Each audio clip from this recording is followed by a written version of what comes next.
fat controller sat in his office listening to the noise outside. The passengers were angry. The station master came in. "There's trouble in the shed, sir.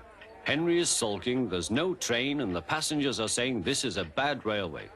"Indeed," said the fat controller, "we cannot allow that." He found Gordon, James, and Henry looking very cross. "Come along, Henry, it's time your train was ready." "Henry's not going," said Gordon.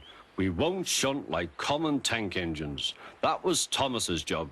We are important tender engines. You fetch our coaches and we will pull them.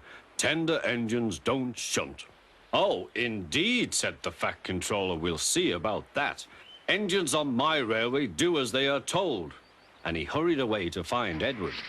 The yard has never been the same since Thomas left to run his branch line, he thought sadly. Edward was shunting. "Leave those trucks, please, Edward," said the fat controller. "I want you to push coaches for me in the yard." "Thank you, sir. That will be a nice change." "That's a good engine. Off you go, then."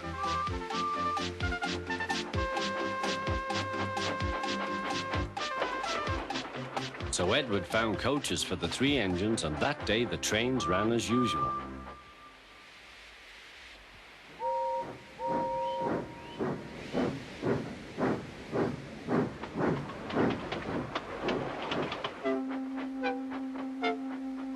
But next morning, Edward looked unhappy.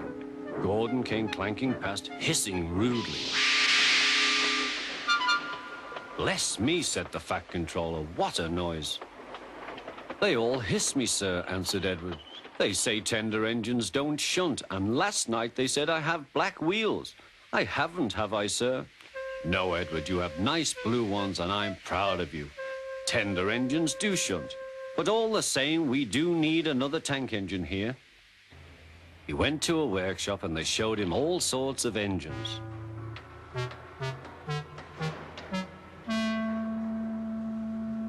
At last he saw a smart little green engine with 4 wheels. "That's the one," he thought.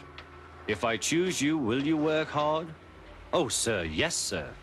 "That's a good engine. I'll call you Percy." "Yes, sir, thank you, sir," said Percy, and the fat controller brought him back to the yard. "Edward," he called, "here's Percy. Will you show him everything?" Percy soon learned what he had to do, and they had a happy afternoon.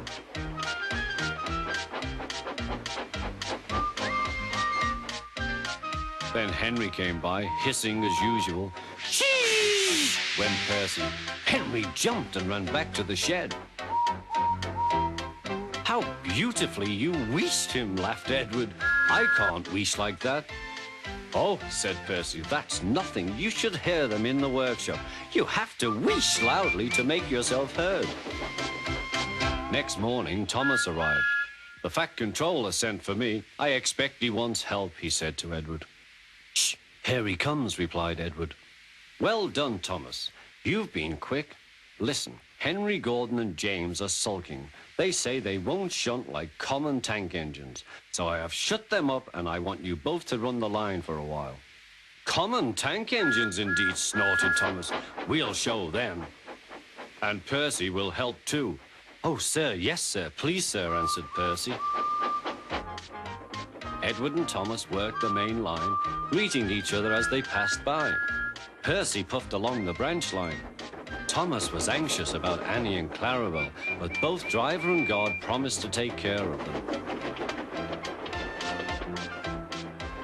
There were fewer trains, but the passengers didn't mind.